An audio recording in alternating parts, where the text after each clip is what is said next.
Thank you and welcome to the show today. The topic today is a revisit, in a real sense, of some of the things that we've been talking about on this program. And the topic is Help Me, I'm Coming Home. It is an effort on our part to deal with the problems that individuals who have offended against society are now coming back into society, and the whole question of readjustment.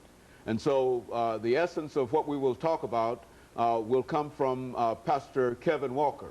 And of course, Pastor Walker, let me welcome you to the show this morning. Dr. Haney, thank you for having me again this morning, and it's my pleasure to be here. And to tell you how delighted we are to have you here, Pastor Walker. And I think as we predicted, it would be sort of a rough and bumpy start. Oh, yes. But primarily, you've given us so much excellent information, and what we'd like to do is to simply build upon that this morning by talking about these individuals who you have already identified as individuals who do need help. Yes. And they're coming out of these institutions of correction without any kind of sufficient information in order to carry them through, and in a real sense, many of them end up back where they started. Absolutely. And so let's do that today, Pastor Walker. But before we do that, let's have you to give us a little information about your background, your education, and some of the things that were important in terms of making you, in a real sense, a specialist dealing with incarceration. And I say that because we've had an opportunity on so many occasions to talk to you about it, and you have some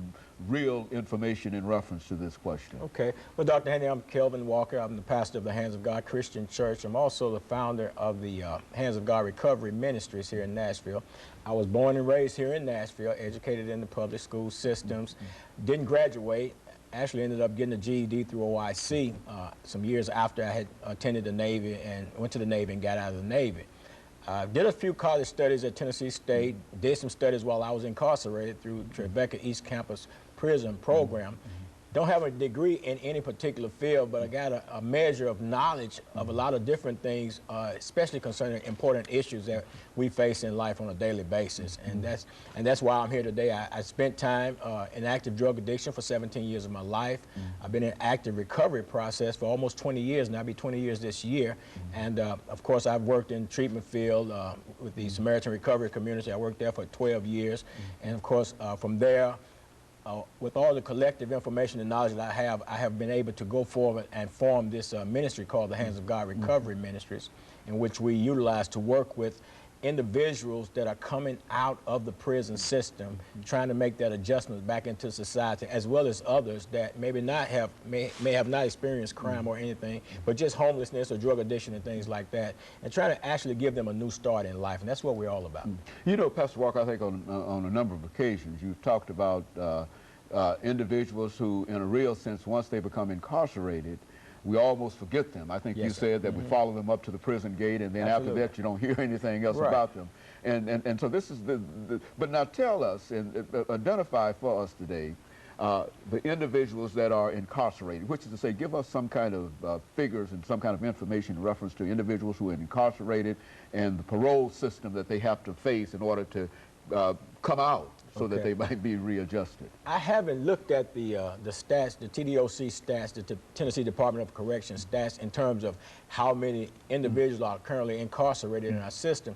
But I do know that there are a great number of individuals who are incarcerated that are facing the parole boards in an effort to be released back into society.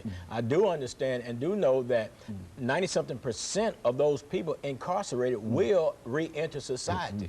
And in the process of doing that, something has got to be put in place to help them to make that adjustment or that readjustment, what have you, back into society once they are released. And now they have to go through this system, in the parole system. Now, this parole system that we're dealing with here, now you take an individual that's been incarcerated for years, and now they come up, they have an eligibility date for parole, and they face the parole board. Now, during that process of time, a lot of these individuals have completed programs that are inside the institution that's designed to help to rehabilitate them. But when they reach the parole board and they're sitting in that chair And it seems like no one is interested on the other side of that table, being the parole hearing officers, as to what accomplishment these individuals have made. They're more interested and more focused on looking at the crime itself than looking at what this individual has done, because here's an individual apparently is eligible for release back into society. So what I would want to know, if I was a parole hearing officer, what have you done to develop yourself in a positive way that could say to me, I can release you back into society, rather than spending all of that time focusing up on the offense that an individual committed. I mean, once I commit the offense, Dr. Haney, the offense has been committed, you know. And of course, we're getting ready, Pastor Walker, for our first commercial break, but I understand exactly what you're saying here is that these are individuals that are going to really be enter into society. Yeah. And our best shot is to try to find out how to bring them back. Of course, we'll be back with our audience following this very, very short commercial break.